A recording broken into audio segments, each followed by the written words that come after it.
que los niños en la historia para niños estaban muy calladitos. Espero que los padres no lo estén así. ¿Cómo están ustedes, hermanos? Bien. ¿Están bien? ¿Están bien? 21 de marzo, primavera. Es un recuerdo de que Dios es bueno, que Dios ha prometido hacer nuevas todas las cosas. La primavera nos recuerda eso. Esta mañana quisiera, hermanos, tomar los minutos que restan para compartir con ustedes algunos pensamientos que tienen que ver con el mensaje que se ha predicado desde siempre. Cuando me hablaron de esta presentación esta mañana, quedé pensando, ¿y de qué debo de predicar? Hace ya varias semanas atrás, meses. Y se me ocurrió la idea, o se me vino a la mente y al corazón la idea, de que hoy voy a predicar lo que Jesús predicó. Porque hay muchas voces en el mundo hoy. Hay muchas voces en el mundo hoy. Hay muchas voces no cristianas, hay muchas voces cristianas, hay muchas voces adventistas, hay muchas voces no adventistas, y a veces uno escucha un sermón y escucha otro, y como que las cosas no compaginan. Vivimos en una época de confusión. Y creo que voy a decirlo con honestidad, con confusión, dentro y fuera de nuestra iglesia. Porque la confusión de afuera se nos ha venido adentro.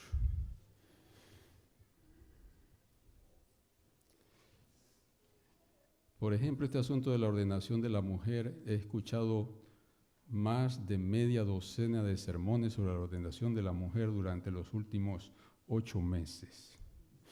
Y a mí me parece, hermanos, honestamente y con todo respeto, que es perder el tiempo. Yo creo que el problema de la temática de esa ordenación de la mujer es un tema satánico que está distrayendo la atención de los temas centrales.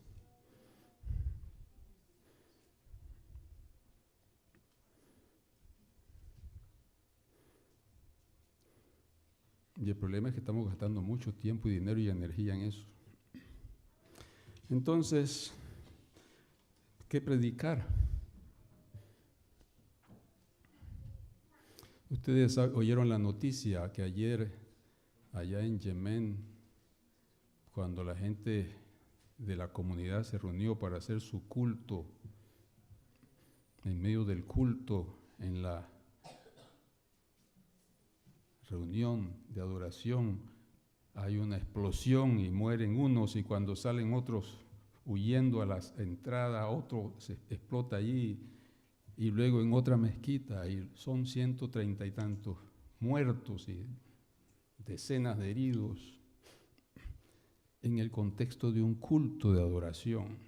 Ustedes pueden imaginarse lo que significa que mientras que yo esté hablando aquí, a alguno de ustedes ahí se le ocurra alar un hilo y explotar y hacer que todo esto quede hecho una desgracia. ¿Pueden imaginarse eso? El problema es que eso no es un asunto que está sucediendo solamente allá, está sucediendo por todas partes. Y todo eso tiene que ver con adorar a Dios. Hay mucha gente con gran celo por Dios, convencidos de la verdad, hasta el punto de quitarse la vida y matar a otros por la verdad. No es un asunto nuevo. El apóstol Pablo dice que él en un tiempo hizo eso también y perseguía a los creyentes y los arrastraba y los llevaba a la cárcel y participaba matando a algunos de ellos, aprobando esas muertes.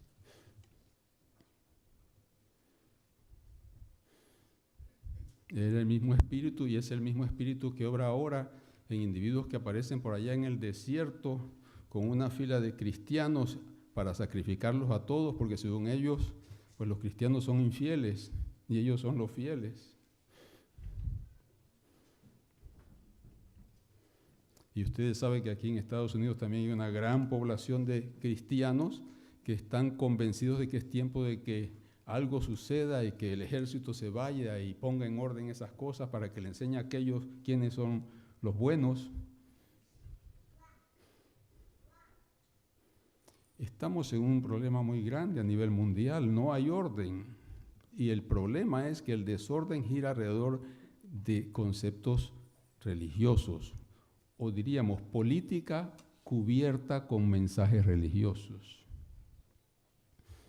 El asunto, hermanos, es que ese problema de allá también está dentro de nosotros. No de la misma manera, pero sí en la misma manifestación. Entre nosotros también hay unos buenos y otros malos, nos estamos calificando.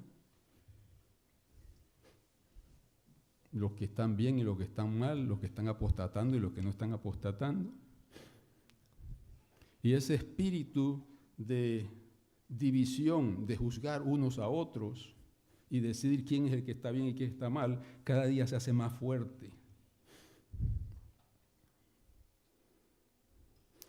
Y existe un anhelo y un deseo de que de alguna parte aparezca un poder, una autoridad, alguien que tenga suficiente capacidad para poner orden en las cosas y decir cómo deben de ser las cosas. Hace 60 años, 50 años atrás, cuando terminó la Segunda Guerra Mundial, la gente pensó que Estados Unidos iba a ser el que iba a poner orden aquí, pero hoy, en el 2015, este país y este gobierno, al cual miraron muchos como el que iba a dar orden a las cosas, está tan perdido como todos los demás y tan incapaz de dar soluciones como todos los demás.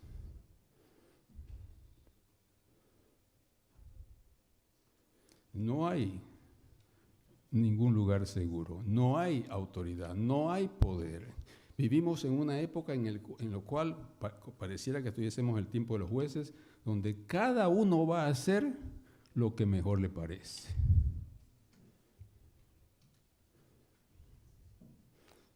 Cada uno hace lo que mejor le parece. Y como cada uno hace lo que mejor le parece y algunos quieren imponerle a los demás lo que a ellos les parece, entonces comienza a haber estos conflictos y estas luchas.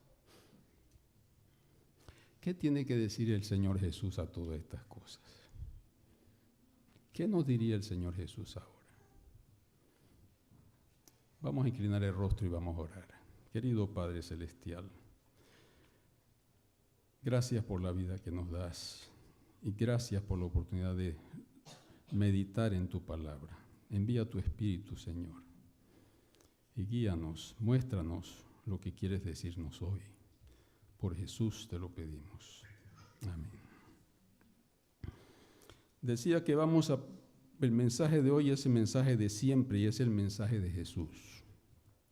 Si vamos al Evangelio según San Mateo, en el capítulo 4, se describe en primera instancia, en los primeros versículos, un encuentro que Jesús tiene después de su bautismo con el enemigo, con Satanás. Es lo que llamamos las tentaciones. Y el texto bíblico dice que después que pasó esa experiencia, el diablo, dice el versículo 11, le dejó y vinieron ángeles que le servían. Noten un asunto muy interesante, el versículo 11 de Mateo 4. Jesús tiene una experiencia en el desierto y al final de esa experiencia vienen ángeles que le sirven.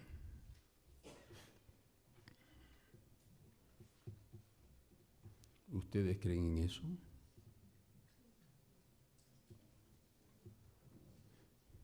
Hay buena cantidad de creyentes, cristianos y aún adventistas, que no creen en una cosa semejante.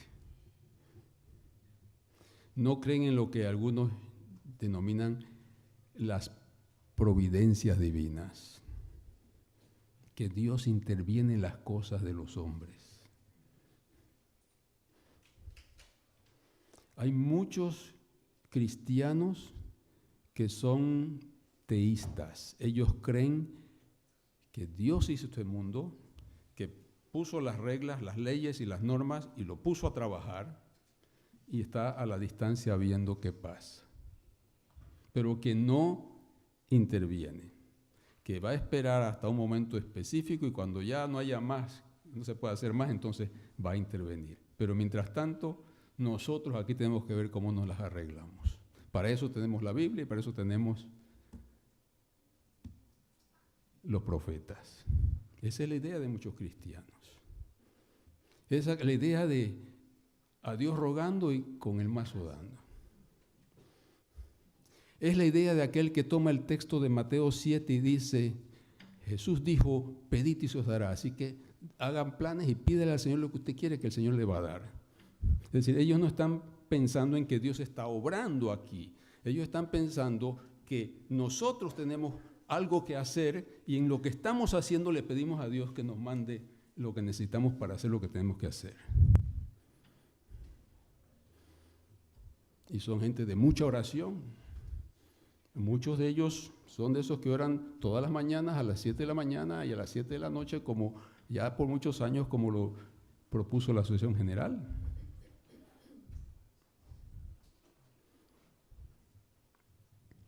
Pero aquí dice que cuando Jesús terminó el enfrentamiento con Satanás, los ángeles vinieron y le servían. Y noten algo interesante. Ese mismo texto dice, unos cuantos versículos más adelante, en el versículo 17, que después de ese enfrentamiento con Satanás, Jesús comienza a predicar. ¿Y qué es lo que Jesús predica? Eso es lo que vamos a predicar esta mañana.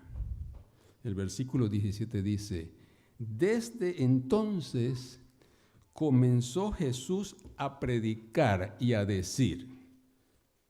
¿Quisieran ustedes leer conmigo lo de que dice allí? ¿Qué era lo que Jesús predicaba? Arrepentíos, ¿por qué? Porque el reino de los cielos se ha acercado.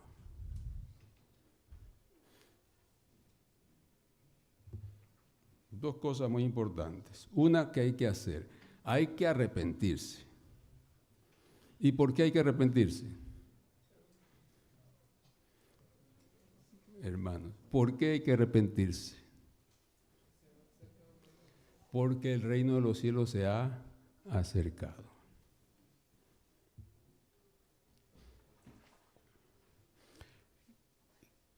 ¿De qué reino de los cielos está hablando aquí? ¿De qué reino de los cielos está hablando aquí? Cuando él dice el reino de los cielos se ha acercado, ¿a qué se refiere? Bueno, yo les diría, como una pequeña lucecita de ejemplo, lo que acabamos de decir. Los ángeles venían y ¿qué? Y le servían. En ese hecho de un ser humano, después de 40 días y 40 noches sin comer, y después de un enfrentamiento con el enemigo, con Satanás, los ángeles ¿qué? Le servían. Ese servicio de los ángeles a Jesús, esa manifestación del amor y de la gracia del Padre hacia el Hijo, ese es el reino.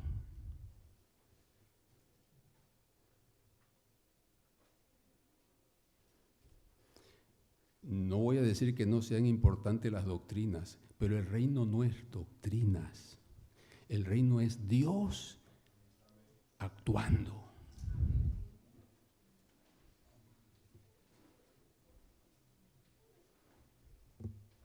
Nosotros creemos que el reino es doctrinas.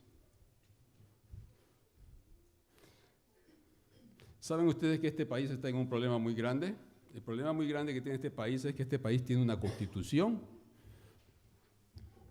pero la gente no se pone de acuerdo cómo es que esa constitución se aplica. Y con la misma constitución, el Senado se divide y nunca se pone de acuerdo.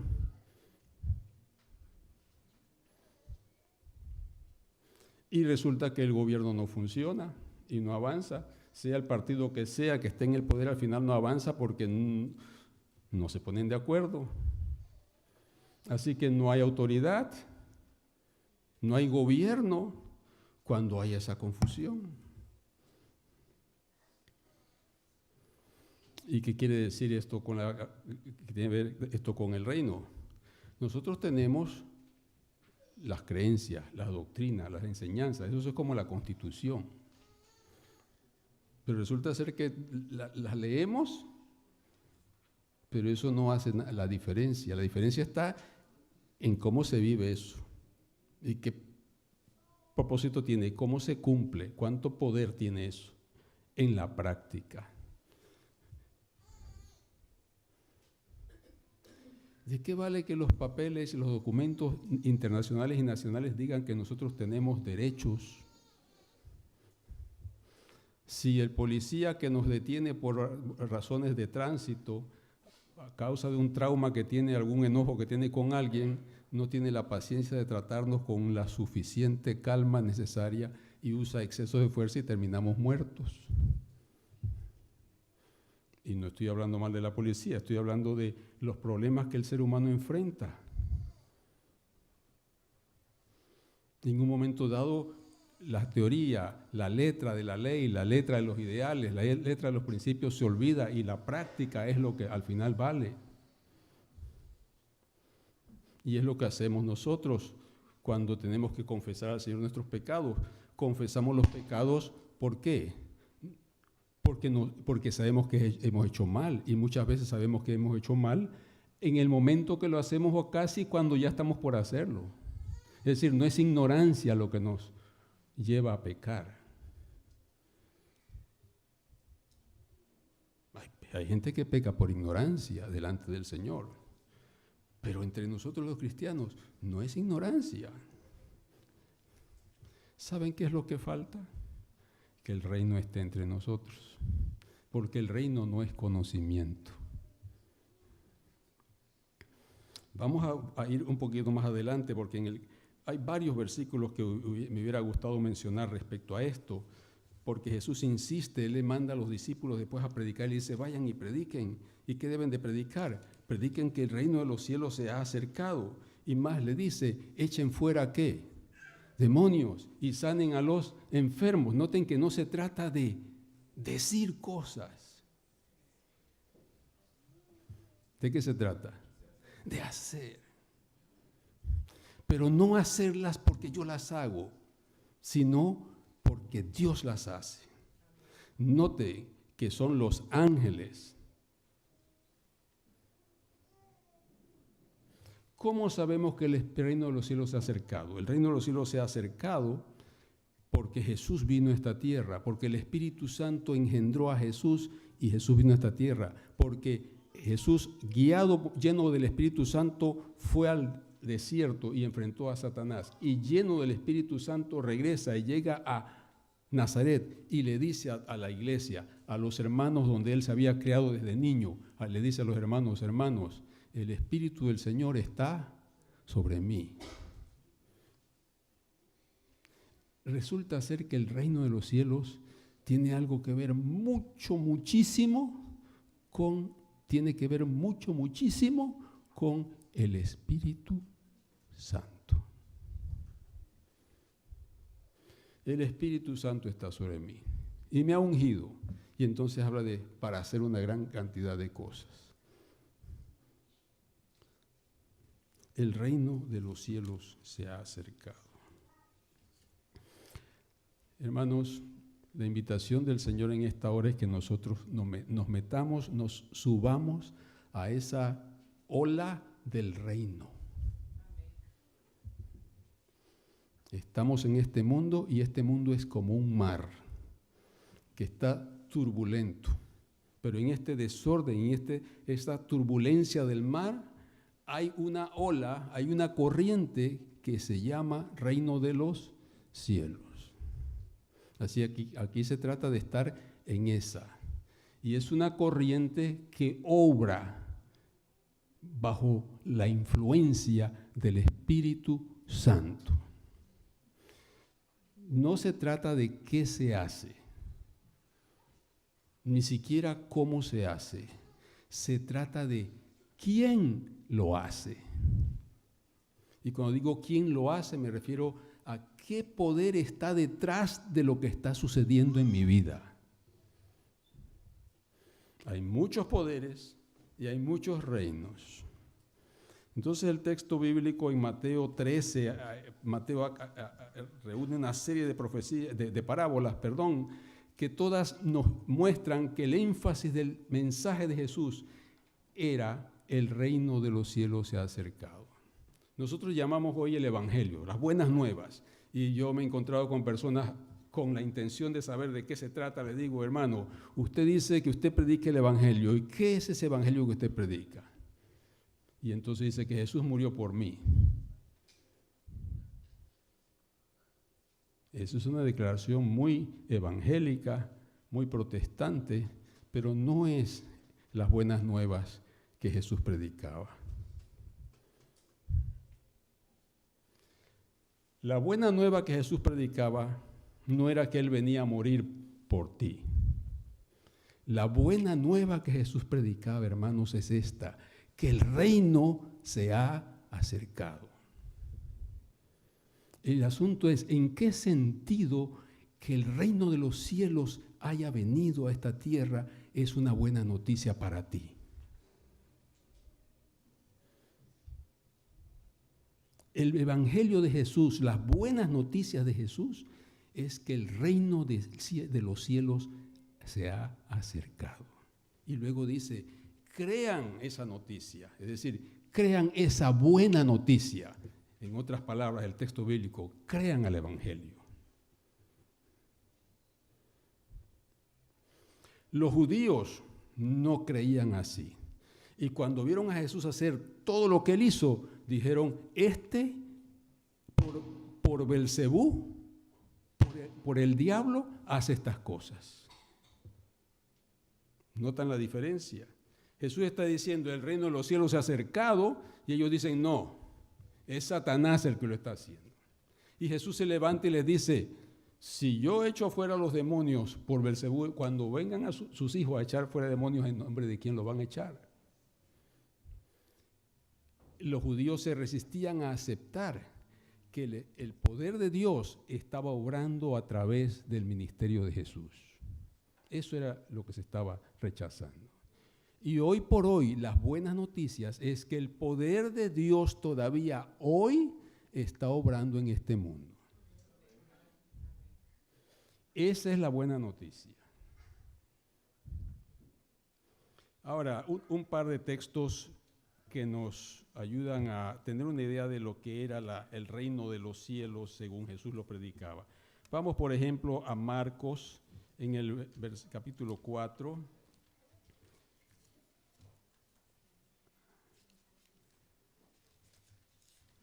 Versículos 24 en adelante. Dice Jesús,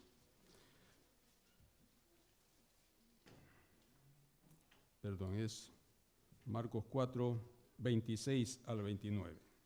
Decía además, así es el reino de Dios. Jesús está predicando el reino.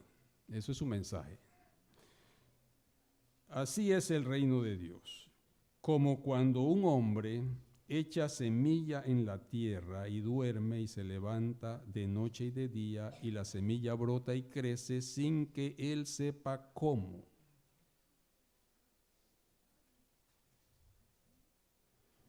Porque de suyo lleva fruto la tierra, primero hierba, luego espiga, después grano lleno en la espiga. Y cuando el fruto está maduro, enseguida se mete la hoz porque la siega ha llegado. ¿Qué le parece? ¿Qué está predicando aquí Jesús? El reino. ¿Y en qué consiste el reino? Él dice, el reino es como cuando se siembra. El reino no es una siembra, no es una siembra. Es como lo que sucede cuando se siembra.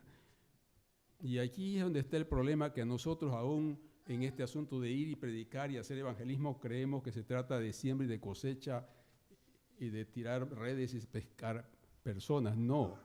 Jesús está hablando no del fenómeno en sí, sino del proceso que eso representa. El reino de los cielos es como cuando se siembra, en la cual el que siembra por fe espera que un poder sobrenatural o en lo natural obre un cambio. Porque hay un elemento clave aquí en la siembra, en el que siembra, y todo aquel que ha sembrado alguna vez sabe eso, que después de haber hecho todo el esfuerzo que ha hecho por conseguir la mejor semilla, poner el mejor terreno, abonar lo mejor que puede, al final es Dios el que decide si eso brota o no. Y eso es lo que Jesús está enfatizando, que el reino de los cielos es obra de Dios y no obra de los seres humanos, por mucho que nosotros queramos. El problema era que cuando Jesús llegó predicando eso, para mí es muy fácil hablar del reino de los cielos hoy, pero cuando Jesús estaba predicando por primera vez esto, era un personaje desconocido de un pueblo no de muy buena reputación de Nazaret, que andaba acompañado por casi una docena de personas.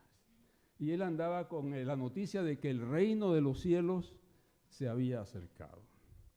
¿Cómo es que este itinerante, con este pequeño grupo de personas o discípulos, cómo que ellos eran el reino?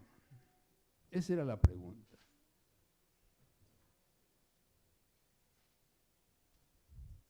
Y cuando la gente veía a Jesús predicando lo que él predicaba, no lo podían creer. Que el reino de los cielos fuera ese grupito de 12, 13 hombres. Ese es el reino. Y entonces viene la parábola y dice, bueno, el reino de los cielos es como cuando usted pone una semilla y sin usted entender cómo, ni cuándo, ni en qué formas, pero al final termina teniendo una gran ¿qué? Cosecha.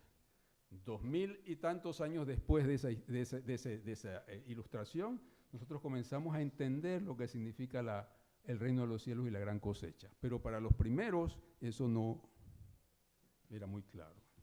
Los eventos en la vida de Jesús, lo que Jesús vivió y comunicó en su conducta, en su sanar, predicar, aliviar el dolor, fue la entrada, el inicio del reino.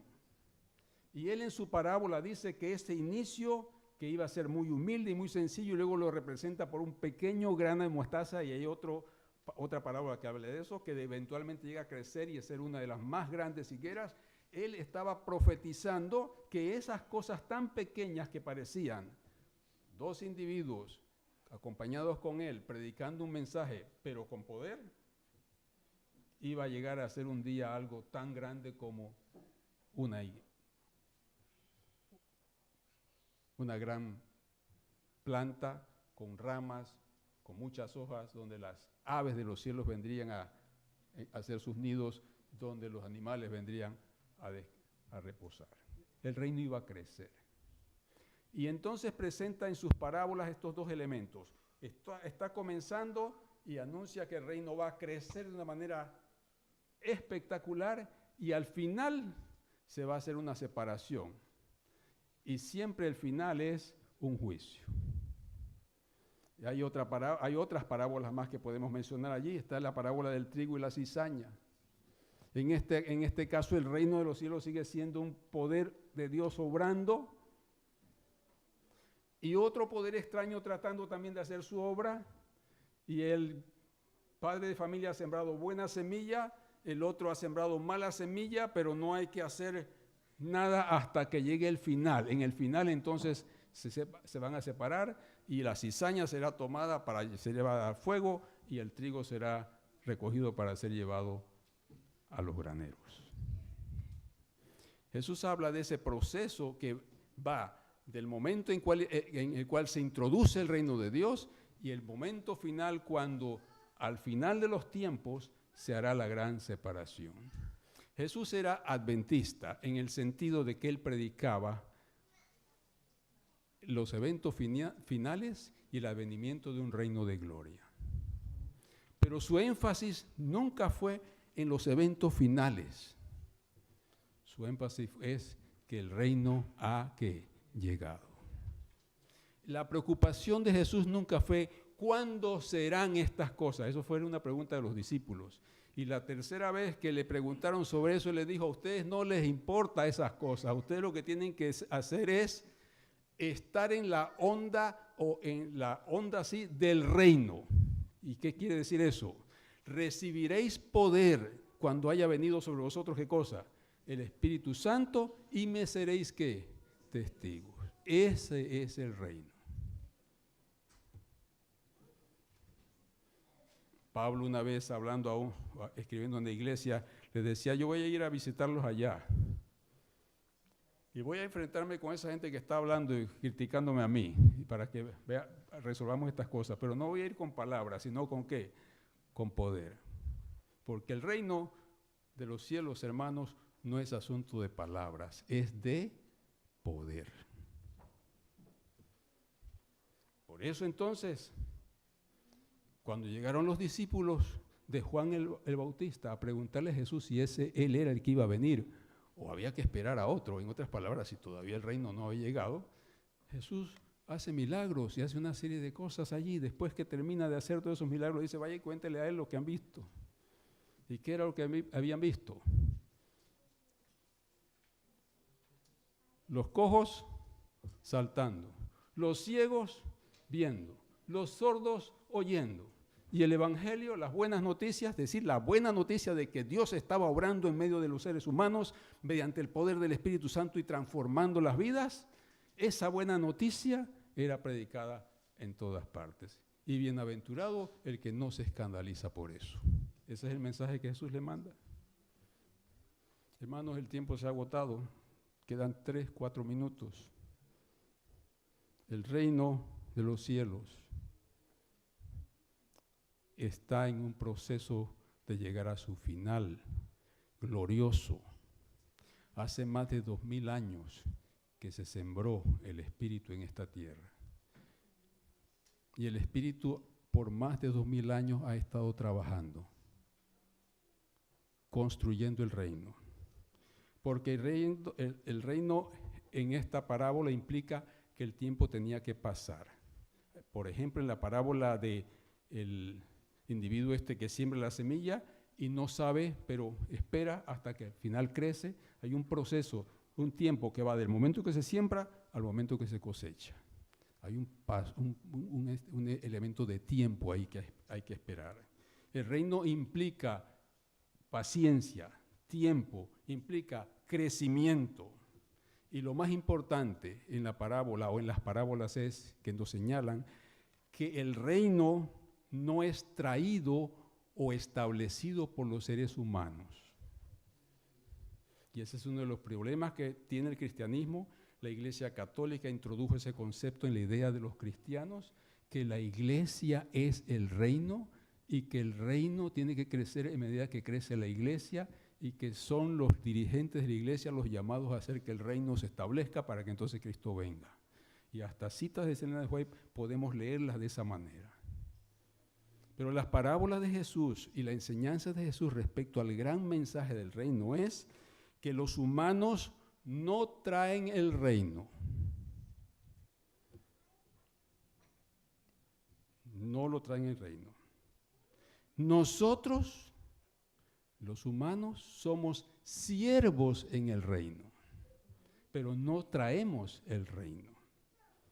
Somos siervos del reino. Lo que tenemos que tener es paciencia y dejar que el Espíritu Santo, que es el reino entre nosotros hoy, complete su obra.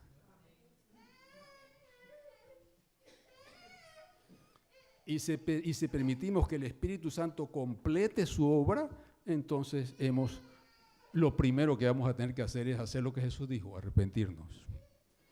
Porque el arrepentimiento viene por obra del Espíritu Santo. Y lo primero que hace el Espíritu Santo, lo primero que sucede cuando el reino viene es que nos hace tomar conciencia de nuestra condición y nos invita a cambiar. La entrada del reino implica un cambio, implica un morir a nosotros mismos, implica un renunciar a nuestros planes, a nuestras ideas, a nuestras opiniones, a nuestros gustos humanos, los que sean, y dejar que sea el Espíritu el que haga su obra. Arrepentíos, dice Jesús, porque el reino de los cielos se ha acercado. Yo lo diría en un lenguaje diferente hoy.